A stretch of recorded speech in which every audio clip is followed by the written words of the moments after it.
एक समय की बात है, लगभग 5000 साल पहले भारत में यमुना नदी के किनारे एक राज्य था जिसका नाम मथुरा था। उस राज्य का राजा कंस था। वह बहुत ही लालची और चालाक था और राजा बनना चाहता था। हालांकि उसके पिता उग्रसेना वास्तव में राजा थे, इसीलिए उसने अपने पिता को कैद कर दिया और धोखे से राजा बन गया। मथुरा के लोगों के लिए यह कठिन था क्योंकि उनका नया राजा बहुत ही अन्यायपूर्ण और दुष्ट आदमी था। कंस की बहन देवकी की शादी होने वाली थी। देवकी राजा वसुदेव से विवाह करेगी। कंस खुश था क्योंकि उसने सोचा था कि वसुदेव का राज्य भी उसका हो जाएगा। जब देवकी और राजा वसुदेव की शादी हो गई तो कंस ने तय किया कि वह उन्हें खुद ही घर ले जाएगा। कंस जब उन्हें घर ले जाने के लिए रथ पर बैठा तो उसने एक दिव्य आवाज सुनी जो कह रही थी, दुष्ट कंस, तेरा अंत निकट है। तू इसके बारे में नहीं जानता, लेकिन देवकी को राजा वसुदेव से विवाह कराकर तूने अपनी मौत को पास ला लिया है। देवकी और वसुदेव का जो 8वां बेटा पैदा होगा वही तुम्हें मार डालेगा। दिव्य आवाज सुनकर और उसकी कही गई बातों को सुनकर कंस बहुत डर गया, लेकिन जल्द ही उसका डर गुस्से में बदल गया। उसने देवकी को मारने का निर्णय किया क्योंकि अगर मां नहीं होगी तो बच्चा कैसे पैदा होगा। इसलिए उसने अपनी तलवार देवकी को मारने के लिए निकाली। राजा वासुदेव को भय हुआ जब उन्होंने देखा कि कंस क्या करने वाले हैं। उन्होंने घुटनों पर गिरकर कंस से विनती की कि देवकी को न मारे। कंस, कृपया अपनी बहन को न मारे, मैं तुम्हें सभी शिशुओं को दे दूंगा। कंस थोड़ी देर सोचा और कहा, उस हालत में तुम्हें मेरा गुलाम बनना पड़ेगा और मेरे महल में रहना होगा। जल्द ही कंस ने देवकी और वासुदेव को पकड़ लिया और अपने महल के कैद खाने में डाल दिया। प्रत्येक बार जब देवकी कैद खाने में एक शिशु को जन्म देती तो कंस उसे तुरंत मार देता।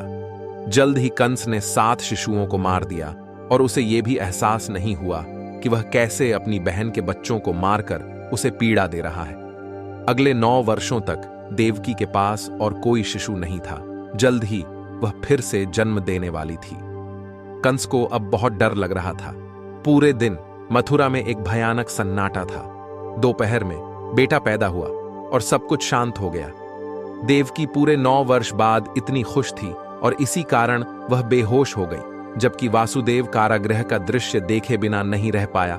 जो दिव्य आवाज पहले कंस से बोली थी अब वासुदेव से बोली, अपने बच्चे को गोकुल नगर ले जाएं जिसका प्रमुख आपका मित्र नंद है। उसकी पत्नी यशोदा ने एक बच्ची को जन्म दिया है। बच्चों की अदला बदली करें और लड़की के साथ तुरंत वापस आएं। किसी को आपके 8वें पुत्र के जन्म के बारे में पता नहीं चलना चाहिए। वासुदेव को जैसे कहा गया था वैसा ही किया। वह आश्चर्यचकित था कि द्वार पर खड़े गार्ड सोए हुए नजर आ रहे थे और कैद खाने के द्वार स्वयं ही खुल गए। जब वह नदी तक पहुंचा तो उसे यह अनुभव हुआ कि तूफान के कारण नदी में बड़ी लहरें थीं, लेकिन जैसे ही उसने अंदर कदम रखा नदी शांत हो गई। अचानक उसने पीछे से एक बड़े काले सर्प को उठते देखा। वासुदेव को बहुत डर लगा और उसने सोचा कि वह बच्चे के साथ मर जाएगा, लेकिन सर्प ने अपने आप को वासुदेव पर छाया बनाकर बच्चे को बारिश से बचाने के लिए अपना फन फैला दिया। जल्द ही वासुदेव गोकुल नगर में पहुंचा, बच्चों की अदला बदली की और फिर कैद खाने में वापस आ गया। जैसे ही उसने देवकी के पास शिशु को कैद खाने की जमीन पर रखा, शिशु जोर से रोने लगा। कंस शिशु की आवाज सुनकर भागता हुआ आया, देवकी के 8वें शिशु को मारने के लिए तैयार होकर। देवकी इस समय बेसुध थी और अचानक वह होश में लौट आई।